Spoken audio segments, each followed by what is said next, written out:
Good morning, ladies and gentlemen. Welcome to the DSC Jaipur Literature Festival's Charbagh. This morning we begin with a session called If You Meet the Buddha on the Road. Siddiq, Wahid, Ranjini, Obeyesekere and Victor Chan are in conversation with Swati Chopra, and the session is sponsored by the Hindustan Times series. Enjoy. Thank you. Welcome everybody to this session. We have a very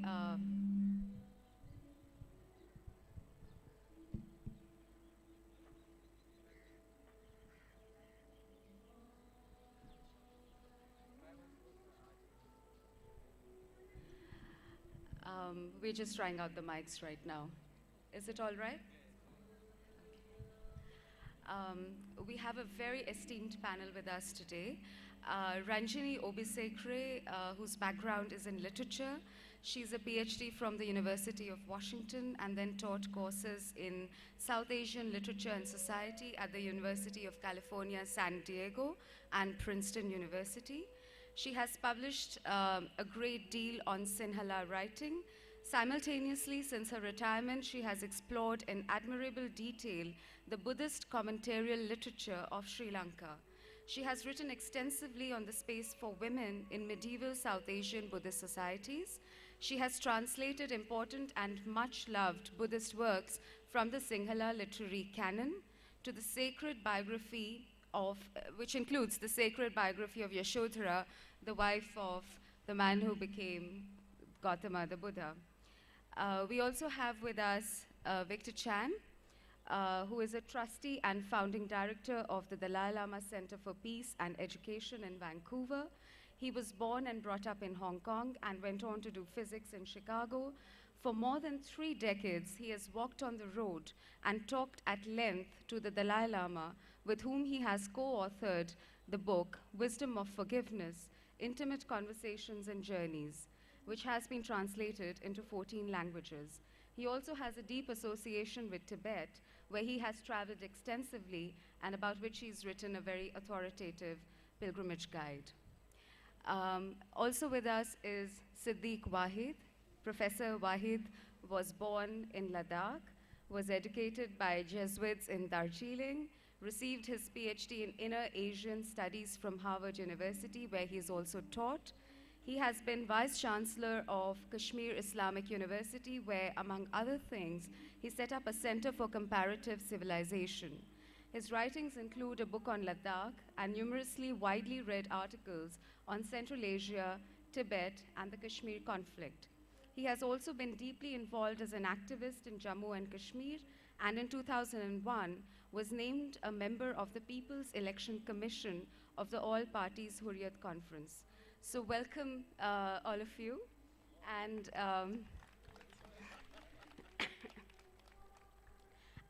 just something about the way we are going to look at this session.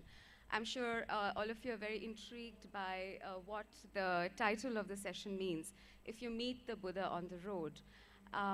The way that we are looking at this is that all our esteemed panelists have met the Buddha on the road, in the sense that they have come upon Buddhism through, they have encountered Buddhism in their life, in their works, and we would like them to share about how and what shape this engagement, this exploration has taken.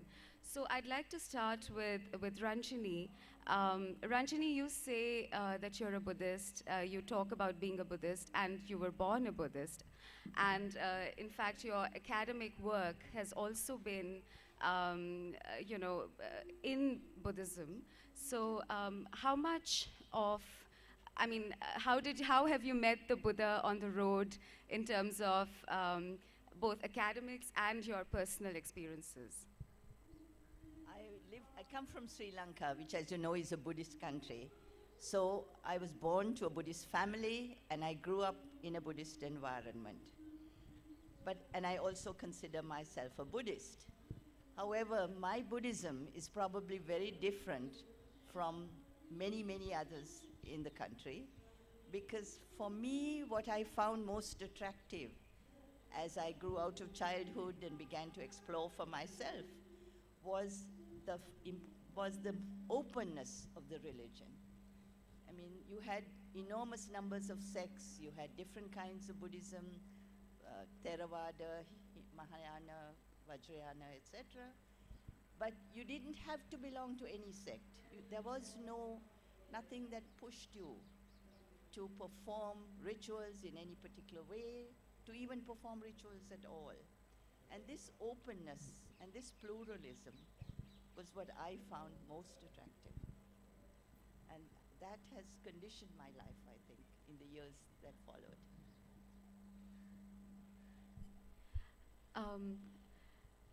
Siddiq, you have been a peace activist, and you have spoken often about how Buddhism has impacted your understanding of peace. And you also belong to Ladakh, which has, so one can say that Buddhism is part of your heritage in that sense. So how have you encountered Buddhism and engaged with it? Thank you. I just want to explain that, to begin with, I am from Ladakh, which is, as you know, essentially a Buddhist civilization. Certainly, the cultural lexicon of it is completely Buddhist. So, at the same time, I'm a Muslim. And so there was an urgent need for me to understand, if I were to understand my context at all, I need to engage with both, one way or the other. And in that sense, I literally met the Buddha on the road 3 times in my life. The first time was at the age of 12 or 13. His Holiness the Dalai Lama, who's of course not the Buddha, but the Bodhisattva, slightly different, came to India, and I had an occasion to meet him. My father sent me to meet him. And when I arrived at meeting him, there were about 4 or 5 other youngsters, about my age, maybe a little bit older. And they came and we sat in the room. And suddenly he walked in. And as soon as he walked in, they all bowed down. Not prostrated, but bowed down very low at the waist. I did similarly. And then when he came to me, he asked me my name, and he immediately recognized me as a Muslim. And he said, "You should not bow down because your religion does not permit you to bow down before another human being. And I am a human being. And you have no idea what an impact that makes on a 12, 13-year-old when they first met." My second encounter with the Buddha was in my higher education. As you said, I studied Central Asian and Tibetan history. And of course, there was a huge encounter between Islam and Buddhism in Central Asia. So one had to understand that context. Although I didn't study Buddhist philosophy, one cannot help but read some of it in order to understand the history. And I was in my mid-20s, I would say mid to late 20s, and as I was sort of a practicing Muslim, and as you know, Muslims pray 5 times a day. It is a prescribed set of gestures. It is a prescribed set of mantras or speech that you have to utter. And it is also prescribed as to where you look during the prayer. Your eyes cannot wander at all. And I think I was in my sort of freshman or maybe later years of college in the United States. And I learnt that Mahayana Tibetan Buddhism looked at 3 central mas, or the M's, which was the mudra, the mantra, and the mandala. In other words, gesture, precision of gesture, and mantra, precision of speech, and precision of one's vision when meditating or contemplating or whatever. And I suddenly realized that this was no different from the prayer or the namaz, as we call it in Islam. Very similar. And so therefore, although the two are not the same at all, there is an analogy that one has to encounter. So that was my second real encounter. And then the third one was much later, much older.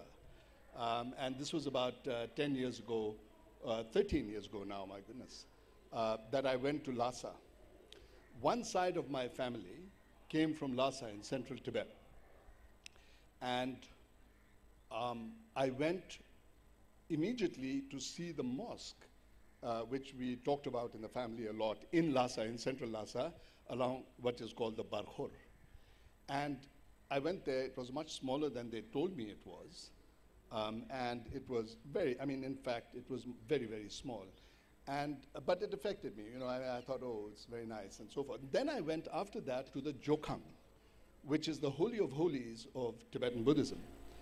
And when I went there, I had an inexplicable urge, psychic almost, to lie down, prostrate myself before it. So it was obviously an engagement of some sort with my culture, my civilization, or whatever that I identified with. And so I didn't, of course, bow down, because as a Muslim, I could not. And although I could enter the spirit of a language, I think it's slightly different to say that you enter the form as well as the particulars of another religion. And so that sort of explained a lot to me also, because I have all my life, I have appreciated the idea of dialogue. And for dialogue, you need another person or another idea with which to engage in dialectic, as it were, speech.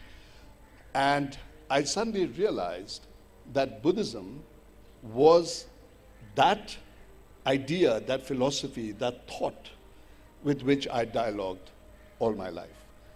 3 encounters. Thank you. Wonderful. Thank you so much. Victor, you also haven't come to Buddhism because you were born a Buddhist or you had historical links to it. You also encountered the Dalai Lama, and that was, in fact, if I believe correctly, was that one of the first encounters with Buddhism that you had? And if you could tell us something more about that. I think I'm going to follow my brother here. He had 3 encounters. So I also will talk about 3 encounters. Okay, great. The first encounter for me was when I was kidnapped in Afghanistan by 3 Afghan men with rifles. And they took me up into a mountain village in the Hindu Kush, in a village called Parkman. But being a clever sort, I escaped after 3 days. And there were 2 other people who were kidnapped with me. A woman from Munich and another one from New York City. I started to travel with the New York City woman, and she happened to have a letter of introduction to the Dalai Lama. So I tagged along, I carried her bags, and we went straight to India, and I met the Dalai Lama for the first time. I don't remember much what happened in that encounter when I met him, but one thing that struck me very strongly was that when the 2 of us were sitting in front of him, every time he looked my way, he started to giggle. He was just beside himself. He could not stop giggling. And I was quite, what's the word? Stunned. Stunned, no, I was just, I was even a little irritated that here is this young man, not that old, giggling at me all the time. And the reason for that was really, I was the first Chinese hippie that he ever met. I had hair down to the small of my back, I was all dressed in Moroccan cape and black, and I have not taken a shower for quite some time. So it was a little bit disconcerting at that first meeting with him. So I didn't really think too much of it. But what impressed me was the spirituality of the small town of Dharamsala, when Tibetans just crossed the mountains in exile, and they created their own culture. And it was a very pacific, very friendly, very open type of a culture. And I think that really made a very important impression on me. The second encounter was the same year. I went on from India to Burma, to Rangoon. Some of you may know it as Yangon or Myanmar. There, I went into a retreat in a monastery in Rangoon. And the monastery was, the head of the monastery was a guy called Mahasi Sayadaw. And he was the patriarch of Vipassana meditation.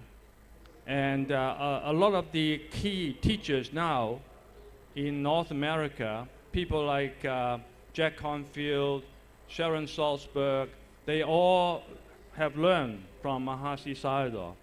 So to be there and essentially doing meditation for 16 hours a day in that monastery was one of the most traumatic experiences I ever had.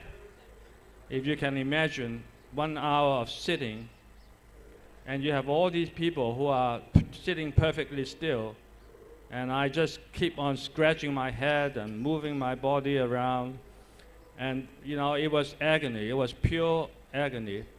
And then it was followed by 1 hour walking meditation, and that was another pure agony. And it just go on and on. So it was an experience to hell. My third encounter was the same year also. I went to Colorado after that. And I went to the mountains of Colorado, and that was where I met a Tibetan Lama called Chogyam Trungpa Rinpoche, who had this amazing thing called crazy wisdom. He was drunk all the time. He liked women a lot, and he's always late for teachings. So in those 3 years, it was a very interesting, formative year for me to encounter Buddhism. And how did it, it obviously changed the course of your life, didn't it? Unfortunately, it did, because I was on my way to riches, being following my brothers who are all professional and middle class and with multiple degrees and secure financially, and I'm neither of that. I had a question for Ranjini, which was, incidentally, the title of this session, If You Meet the Buddha on the Road, the rest of it, you can complete the sentence, and maybe some of you know that. The rest of the sentence is, if you meet the Buddha on the road, kill him.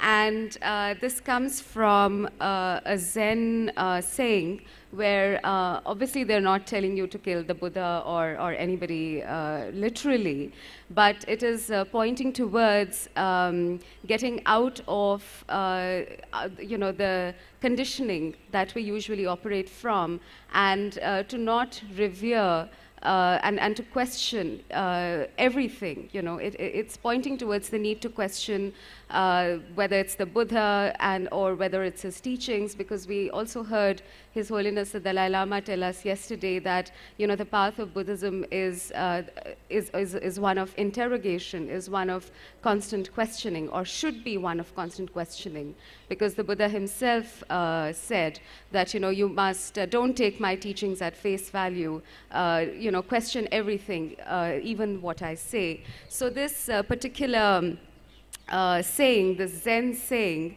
is, I think, coming from that need to question everything, even the Buddha, and to break the icons that we make so that we can get to the heart of reality, to really discover what reality is.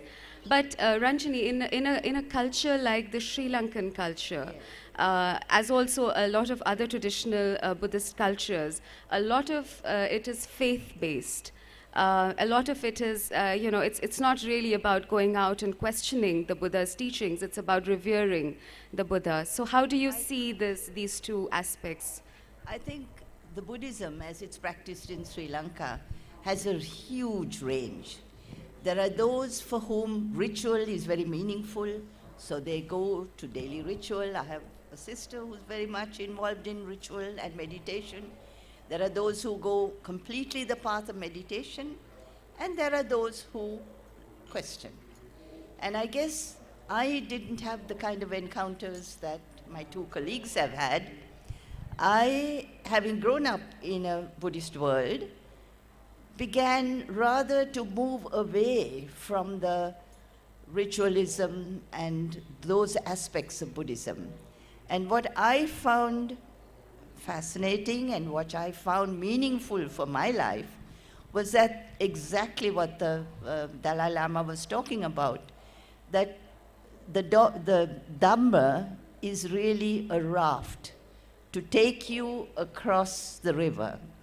And once you reach there, you're supposed to throw away the craft. So that exactly is the kind of Zen term that if you meet the Buddha, kill him. It means there's a point at which you don't even need the Buddha, which is supposed to be the point at which you arrive. But for most laymen and for most secular people, one needs that progression. One needs help along the way. And for me, the satisfaction of Buddhism is that it is open enough to accommodate whatever way is meaningful for you. And it comes, I think, through understanding, through questioning, through dialogue, through working out for yourself what is most meaningful. And for me personally, I'm not a practicing Buddhist in that sense. I don't go to temple regularly. I don't perform pujas. And I don't also believe in the efficacy of those things. But that's my personal position. I'm not willing to say that's wrong. I don't know. It's meaningful for somebody else. I don't believe in karma, and I have a sister who's a very, very believing Buddhist and a very strong meditator. And she says, if you don't believe in karma, how can you be a Buddhist? And I say, no, I don't. I know the here and the now, and that's what's important for me. I don't need to believe in karma. There may be such a thing as continuous rebirths. There may not be. I do not know. And for me, I don't have to believe in it in order to live my life. I think the much more important words are the structure of Buddhism, which says that the three major cravings are, raga, dosha, moha, which we all know about Buddhism. And clinging is the operative word. If you can learn to distance yourself from those three very powerful drives, then I think you go somewhere along the path. You arrive at a path which is meaningful and helps you to live a life of equanimity. I mean, life is full of ups and downs, but if one doesn't cling, whether it is to one's family, to one's people, to one's country, to one's religion, whatever, that absence of clinging is, for me, the most important factor and the most meaningful for me in how it's fashioned my life. But it's, as I said, Buddhism allows you to fashion it in any way you want, depending on how and what you find is necessary for you. And it doesn't discount the others. You can choose whichever way you want to go. And that's my position on Buddhism. But I just have a point to make about karma. Is that karma need not necessarily, if we don't want to talk about reincarnation and so on, but also karma is a very immediate doctrine as well, that it talks about cause and effect, that, you know, if I, for example, and it all starts, it's thought and speech and action. So even if I have a negative thought, it will affect me in a negative way, and therefore I will act negatively, and there will be negative consequences. So wouldn't you say that we can look at karma this way rather than looking at it as reincarnation? Yes, I think the important thing about karma is that the theory of cause and effect and the volition that is involved in it. But as to what happens after, it's a useful theory if you're interested in the question of why is so-and-so in this way and why are you in that way? Why is it someone sick and why is it that someone is not? But if that for you is not the overwhelming question of life, then karma and figuring out what is the cause of these things is, for me, not relevant. And so I do believe in cause and effect, that a cause has its effect and it affects your life and it affects the lives of others. But that it goes on from birth to birth is not necessary. It may be so, and it may be the answer to those particular questions. But in a personal sense, for me, that is not the imponderable question. For me, the imponderable question is, how can I live my life and live it to as close a degree of happiness, equanimity, call it what you will, in this life. The lived life is the most important thing. So I suppose I'm a Zen Buddhist in that sense. Siddiq, in terms of your karma bhumi, which is the state of Jammu and Kashmir, including Ladakh, you have been very involved with attempting to heal the scars of violence and to bring about understanding between different faiths and religions. So how has a Buddhist way of looking at things, or rather you could say the way of ahimsa and these perspectives, how have they helped you deal with what you're doing and inspired you? I must say, I mean, Buddhism in that sense, or in that context, has not influenced me any more than Islam or Christianity for that matter. I went to a Catholic school and was educated by Jesuits. So I think peace is an element of all religions. We seem to have gone awry somewhere in Islam. That's a different, and other religions too, but that's a separate matter altogether. And so therefore, I mean, I have, and even in my activism, to respond to that aspect of your question, I've not concentrated so much on peace. Because who's going to say, no, I don't want peace? You know, I mean, I think my activism is more involved with getting it resolved, getting the problem resolved. And my belief is that the two capitals and many other capitals around the world are not too interested in resolving it. And that causes pain, you know, and that causes the kind of destruction and problems that we have.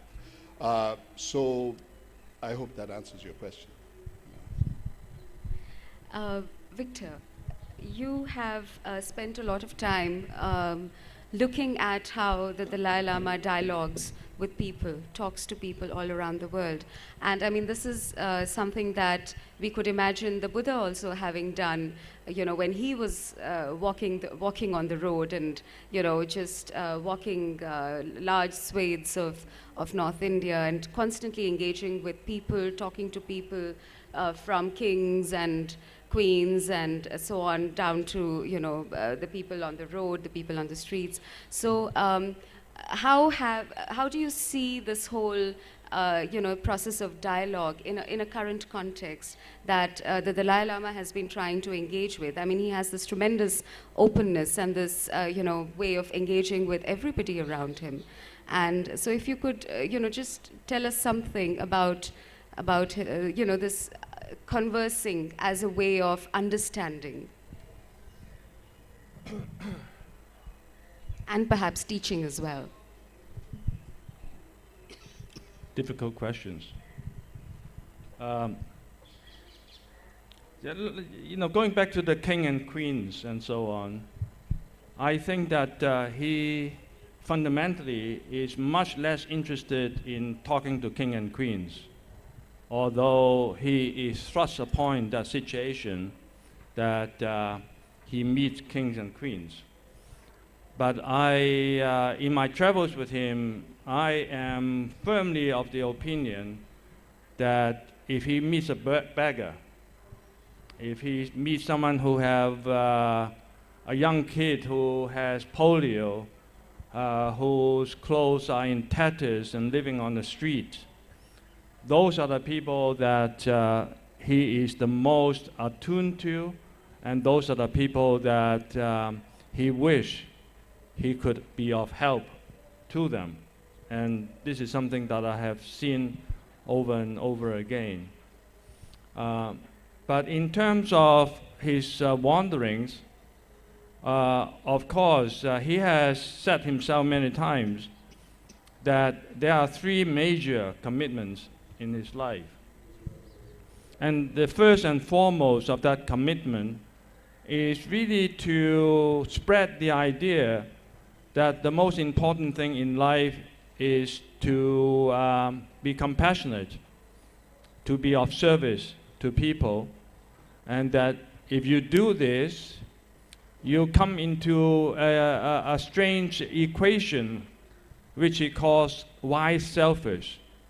The fact that if you are able to be kind to people and you are able to help other people in need, then you yourself would be the most immediate beneficiary of that thought or of that action, because this is the direct cause of your well-being and authentic happiness.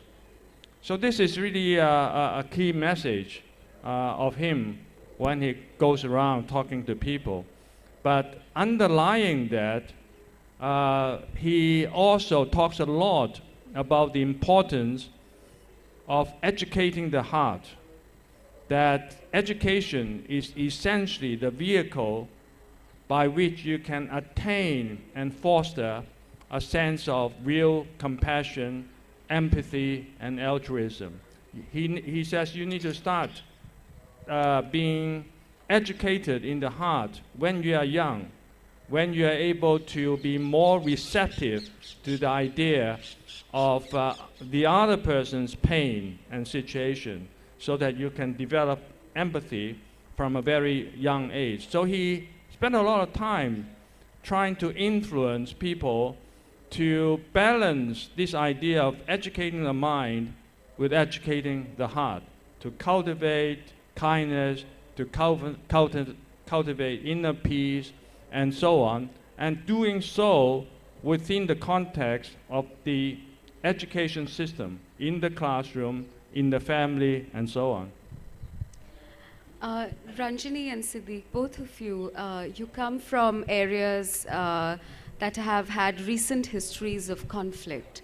When you look at your homelands and when you look around you, how do you sort of think of the processes of both healing and let's say, reconciliation from your perspectives, whether Buddhist or interfaith? How do you respond? The sad thing about countries or nations is that while they call themselves belonging to a particular religion, the social changes are very powerful. And the social changes affect the religion in very powerful ways. And I would say that the Buddhism that exists in several countries, whether it's, Sri Lanka has seen tremendous violence on both sides. Burma has seen incredible horrors. Cambodia has seen even worse horrors. And these are all Buddhist countries. And people say, how come Buddhist countries can perform such acts of violence? But one has also to remember that religion is a personal thing. And the moment you try to foster it on a national scale by making it the state religion or making it formal or making it dogma, then all kinds of other pressures come in. You suddenly get the sense of enormous ideological attachments to ideologies, to what your Buddhism is and how you have to put it. And I think those changes are really what has affected many of the Theravada countries, especially in the Theravada tradition, which has forgotten the inclusiveness and the pluralism of Buddhism as it comes in the textual canon, where it is not a dogma, it is pluralistic, it's open, and the fact that Buddhism spread to so many parts of the world and formed its own sects is itself a statement of that inclusiveness. The Buddha never stated how one should live. He gave you basic core of living and basic principles that would enable you to live a happy life and leave the suffering that comes from clinging to what is impermanent. But I think all of us have lost it. Most of us have lost it. And so, in a sense, we are caught up in this social world where globalization has brought into Sri Lanka, I think, an enormous individualism. The old values have gone. People are all in for it for themselves, whether it's money or power or how to get on in the world. And it's very sad because you see the impact on the society around you. And people no longer have time for other people. People don't have the kind of compassion that the Dalai Lama talks about. And I feel so strongly, I relate so strongly to the Dalai Lama and his message, because his message of compassion is, I think, what has become slowly lost in our countries over the years and the social changes. I'd like to summarize what Ranjini just said and say that another way to put it is that we've stopped practicing our religions, period. And I use the religions in the plural. When I was precisely 21, I remember because it made such an impact, I was reading something and it said that to practice one religion explicitly is to practice them all implicitly. And the idea being that if you go into depth into your own tradition that you've been presented with, you will ultimately meet all the other traditions. And this was given to me as a metaphor of this was given to me by a teacher who said, imagine a circle with lots of radii, as in the tent that we're in, going towards the center. Is that the religions are them at the circumference, and by nature they are apart. But as you go into depth, you will meet in the center. So I think that that is part of it. And I think so, therefore, there is value in the message of His Holiness the Dalai Lama that even if you don't practice a religion, and I have many atheist friends, some of whom I see, who, you know, the practice of compassion and some sort of human feeling will still draw you. And I think that you are closer to something good and something beyond yourself, your small, you know, unimportant self, if one practices it. So I think that that is the basic problem. And it's very hard. I mean, you know, it's for me, for example, it's very hard for me to say, I am a Muslim, but I don't do certain things, you know. So then, what are you? I mean, are you a bad Muslim? Because there are certain prescriptions, you know. Don't feel good about it, don't feel bad about it if you breach those prescriptions. But know that for some reason your religion says that's not to be done. Or certain things to be done which you don't do. We're human, we fail, you know, and we do things. So I think that this is something that we need to keep in mind, is that to our generation, future generations, and the youngsters and so forth, is that there is value in it. If you step aside from it, then, you know, the best thing is some sort of a compassion and understanding of human beings. Just want to give you an example. I mean, I have a daughter and a son, sorry. And the daughter, when she was quite a bit older, about 20 or so, somebody asked me and said, are your children Muslims? And because their mother is a Christian. And so I said, well, I know my son is, but my daughter, I think, is an agnostic. And we stopped at that. And on the way back in the car, my daughter Mariam turned to me and she said, Abel, how did you know that I was an agnostic? I said, you're my daughter. You know. And she said, but you don't object? And I said, why should I object? And she said, well, but you know, you're a practicing Muslim and blah, blah. And mother is a practicing Christian. So I said, listen, what is the first creed of Islam? It is that there is no God but God. La ilaha illallah, Muhammadan Rasulullah. So that is the creed. And I said, you're at the stage where it says there is no God. You'll get to the God part. Can I ask him a question? Sure. So I'd like to follow up on your discourse on religion. I grew up and went to an Anglican school. So I was exposed to Anglican in the school for many years. Then my father got converted into Mormonism. Then he obliged me to be baptized a Mormon. So he dunked me into water and I became a Mormon. And then at some point, he was also a Freemason, a rather obscure and very mystifying thing. Then I met the Buddha. Anyway, long and short of it is that I have two daughters, and you have one daughter and a son. Now, my daughters, they are 19 and 17. Their religion is Facebook.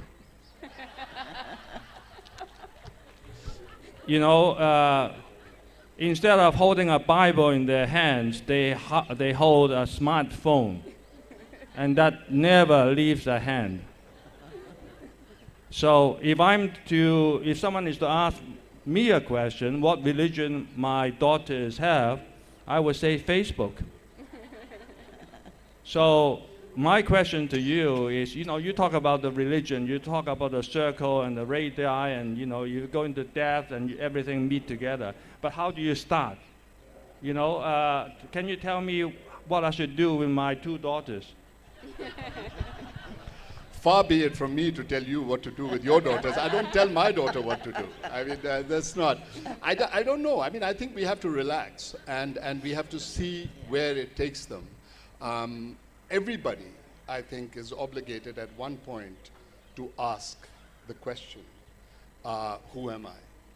And what am I? And things. And I think that these days children are going through very difficult times. I know that the choices over here have multiplied so much and the possibilities. Yesterday I was listening to Pico Iyer and they talked about something called the global soul and so forth, you know, because there are choices and what to make. And so I remember again, my children's graduation, I was asked to come and speak at the graduation. And when I spoke, I made the center, because this was an international school that they went to. And because there is confusion, and there was, even when they graduated. My children are much older than yours, by the way. We'll talk about that later. But you made a mistake early on. So, and I was asked to speak, and during that time, I remember addressing this issue of how there is the sort of choices that they have to make as to where they belong. And my response to the class of 97 was that, listen, you belong everywhere and you belong nowhere. You belong nowhere disconcerts you. But that's the metaphysical condition of us on earth, is that we ultimately know that we don't seem to belong here. And in that sense, use it as an advantage to address the question much earlier on in life than I had to. Because I think I was about 30 when I hit upon that wall as to how and where do I belong. So I think that there are advantages and disadvantages in both the present day and the past. And we just have to, we have to understand ourselves. Thank you. I would say, Victor, see Facebook as the modern version of the Sangha. And so your children already have one of the three jewels, and they'll come to Buddha and Dharma in good time, is the way I see it. But let's get in some questions from the audience. I'm sure there would be some. Could you please put up your hands, and the microphones will be brought to you. There's one here. My question is to Mr. Siddiq, Wahid sir. As you know your religion better now,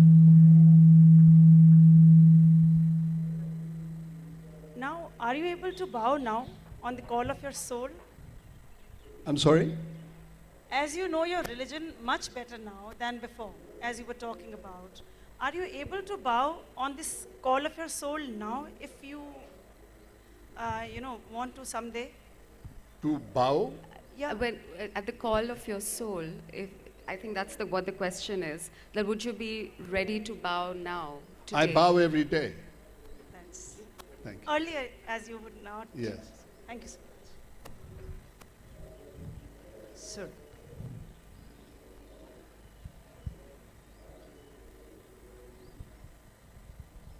Hello, I'm Jayashree from Coimbatore.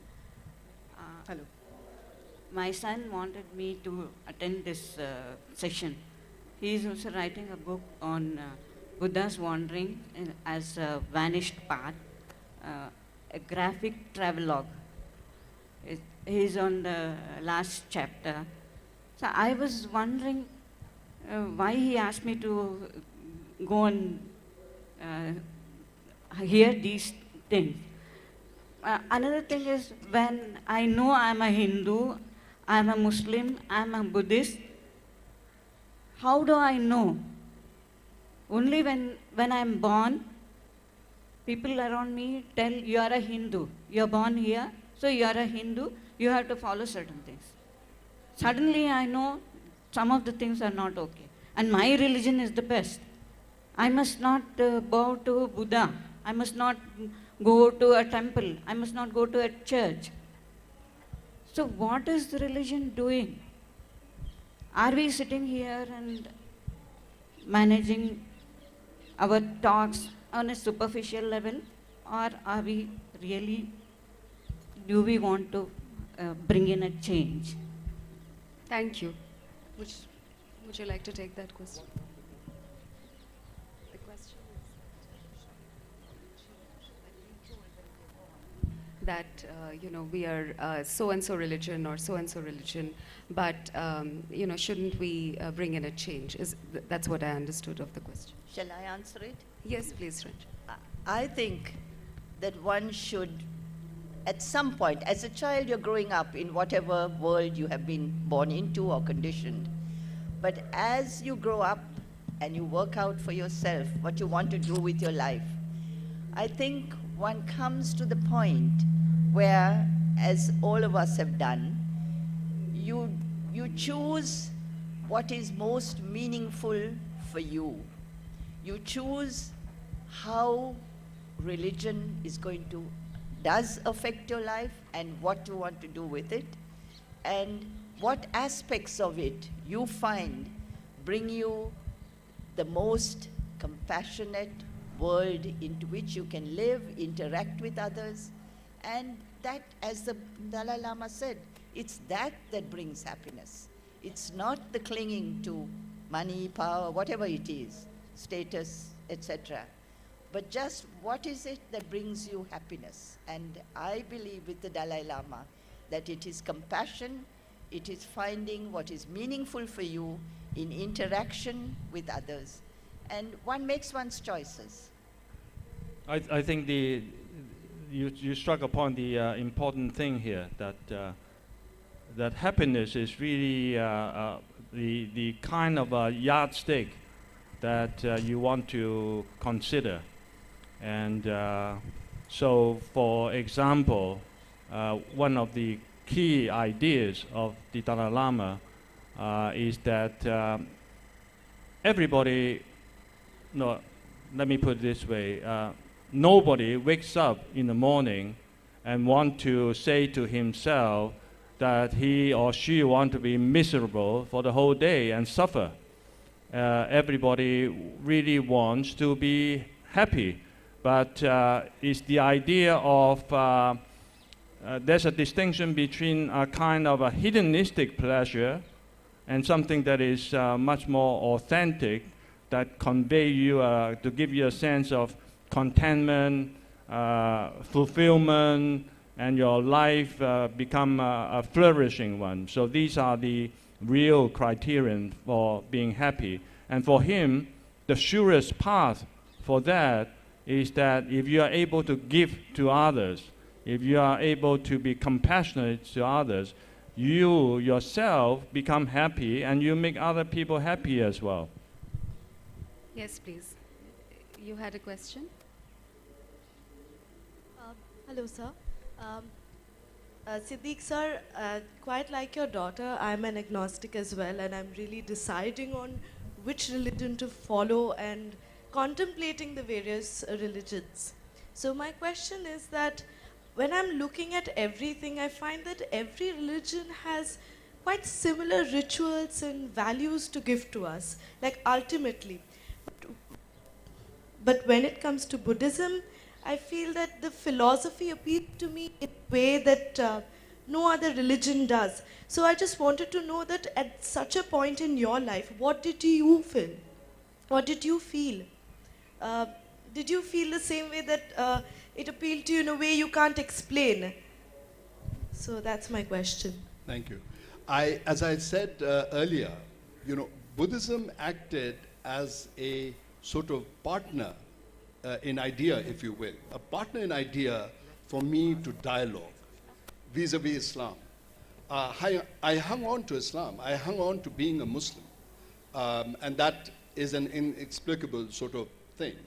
But I also knew that there are many things going on in Islam which I find extremely troublesome, and not just me. A lot of Muslims find troublesome and are dialoguing with it. But the thing for me was that there are many things that I read, because although I studied political history between Buddhism and Islam in Central Asia, I continued to read in the philosophy and ideas of Buddhism, and I saw that more and more it began to explain some things that I had not been able to understand within Islam. And so therefore it acted as a sort of a lever or a leverage for me to understand my own religion, for which I am most grateful to Buddhism. And I should say that also Hinduism and Christianity, where, as I said, I was educated. I think that there is a way in which we can enter into the spirit of all religions, but not necessarily in the form of all religions. That becomes a very sort of, difficult and dangerous ground to tread, because you can, and a Sufi master once explained it, and he said, you have to be careful about that, because in the desert, when you're looking for water, if you dig here and dig there and dig just a little bit, a few inches each time, you're going to die of thirst. Better find the location and go as deep as possible as you can. So that's how I would react to it. And also, in India we have a very ancient saying that there are as many paths as there are seekers. So, feel free to create your own path. And, as Siddiq has said so beautifully, just be open and look around and, be a seeker. And sometimes that's the best way to be, probably. Yeah, hello. I'm an atheist, and I just want to know, like, even if you say ki the basis of all religions is compassion and peace and empathy, what I want to really ask and what I've been wondering is that why do people need to subscribe to a particular religion in order to practice compassion and empathy? Why is it that religion is important in that way? Like, why do they need religion to drive them to it? To practice compassion, empathy, to believe in peace, altruism? I might answer that because I have a daughter about your age, I think, who is to all extents and purposes not a Buddhist, in the sense that she will not go to a temple because she has no respect for the Sangha in Sri Lanka as it is today and the kinds of activities they engage in. She will not go to the main temple in Kandy, where I live, which is the Temple of the Tooth Relic, because the head of the institution took away a baby tusker elephant from the elephant orphanage in order to train it for his own processions. And she's a veterinarian, she's a very, very compassionate human being, and she just refuses. She doesn't make an issue of it, she just says, I will not go there, and that's it. So I can understand from where you're coming. I don't think one needs to be a Buddhist or a Muslim or a Christian or any religion in order to be a good human being. You just work out for yourself what is most important for you. And I think that is what gives life meaning. And that, like the Dalai Lama said, is what brings this surge of compassion, which enables you to find time for your friends, find time to do things, however harried your life may be. My daughter works very hard. She works she's a veterinarian and works from about morning 7:30, 8 to late at night. But she still has time to go see a sick aunt, to go find time for something else. And that's the compassion and for her animals, I always say she has more compassion for the four-legged creatures than for the two. But I think even that's not true. She does do both. So it is something one has to work out for yourself. And the labels are absolutely of no use. I think they have no meaning unless they're meaningful for you. And there are people for whom it is very meaningful. And I think that too one has to respect.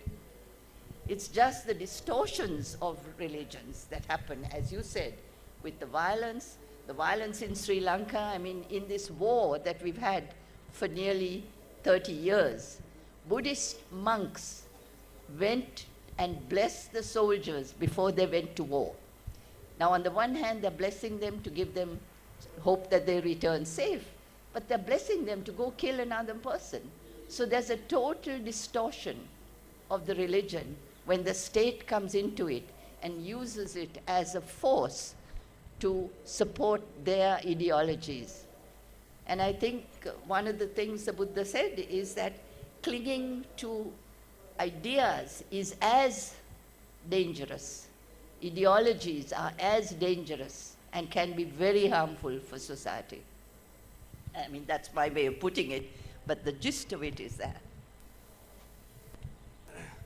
Hello. Yeah. My question is, if we want to... Victor Chan would like to say something, please.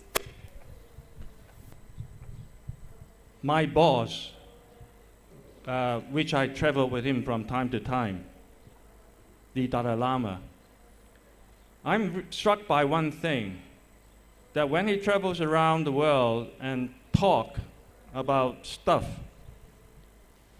almost always, one thing he does not talk about is Buddhism.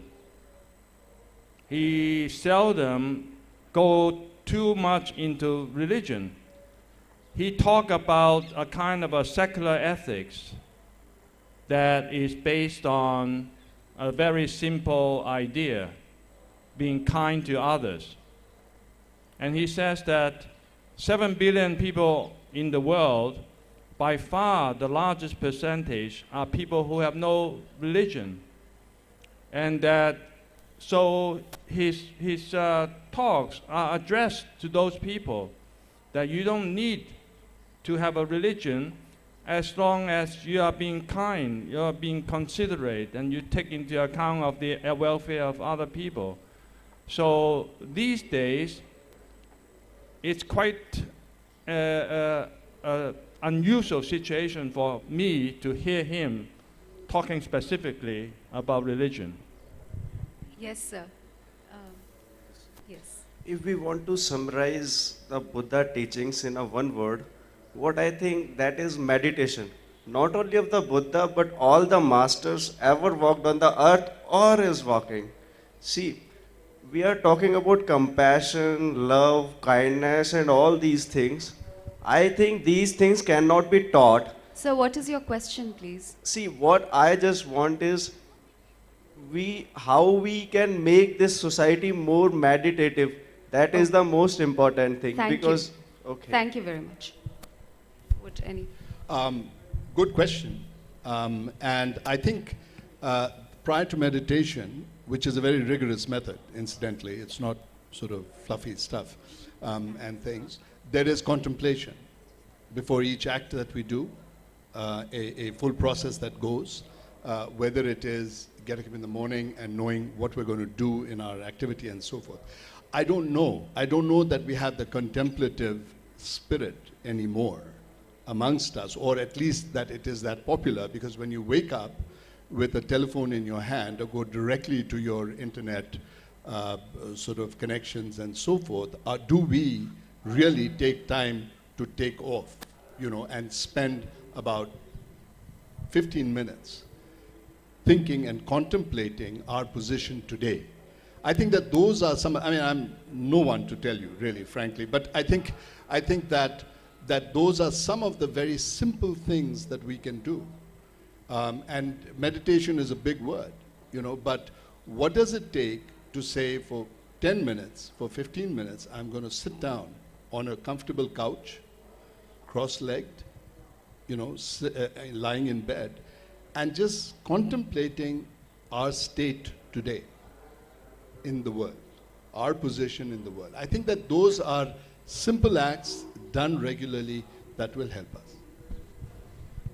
Do we have time for one more question? Yeah, one more question here. Yes. Born to a Hindu family, but I don't like or I hate rituals in every religion. All religious prophets have been very great people, and I find Buddha had been the greatest human being we ever had on this planet, who said, use your own brains. You follow, the correct path, which you think is correct. But his own followers, they are also very rigid. Rituals you see in any religion, they have done greatest harm to their prophets. Am I a Buddhist without following the rituals of Buddhism? This is what I want to know. I love, I admire, and I feel he was the greatest human being that we ever had on this planet. Thank you. Can I just ask a question which may be related to a few? I think one reason, a very short comment, that one reason that the Dalai Lama's teachings appeal to so many people is that he does not address Buddhism alone. He actually reaches out to the compassion in everyone. My question is that when all religions actually talk about peace, that is at the center of Islam, it's at the center of Christianity, Buddhism, Hinduism, whatever, why is it that religions have been the cause of wars right through human history? Whether it's the Crusades or whether it's, in Burma or Cambodia or wherever today. Could any of you answer that? I think Ranjini has already answered that. Yeah. You have already talked about that. But if you'd like to No, talk. what I think is that it's not religions that make wars, it's people that make wars. And then governments follow, or governments make wars, and then they use religion in order to perpetuate or to carry forth their policies and ideologies. I don't think it is, I think we all have passions and anger and fear in ourselves, and they work out in day-to-day lives in our interrelationships. But to make it wars, it has to be on a much larger scale. You have to extend the ideology and then bring religion to support it in order to get popular support for it. I have known villagers who say, why are they fighting? We've lived together for so long, and I'm sure you have it in India too. And yet, they'll send their sons and daughters to the war as soldiers because they're so poor. It gives them money, it gives them status, it gives them a chance to go on in the world. So there are lots of factors that come into the production of wars, I think. And it's not that religion produces wars, but people use religion in order to justify wars. Siddiq, would you like to say? It's a good question, and I think that to make it a level playing field and say that all religions seem to be used by many governments in order to fight one way or the other in it is a good thing. And I think that it is basically the mixing up of religion in politics and how we present ourselves politically that causes huge problems. Because religions by themselves, if you look at it, each of them, as you pointed out, peace is an issue, living in harmony with others is an issue. Yes, they all make demands. Even Buddhism makes demands, and very strong demands of an individual as to how they will behave. But the point is that they don't, none of the religions will address the issue in the simplistic way that political beings and intensely political beings seem to use it. I think that that's...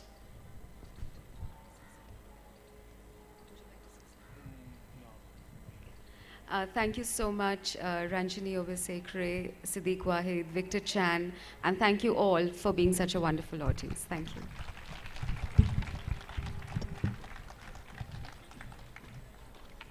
Swati said, what a wonderful start to the morning. Thank you very much, esteemed panelists. Ladies and gentlemen, the authors will be available for book signing next to the bookstore.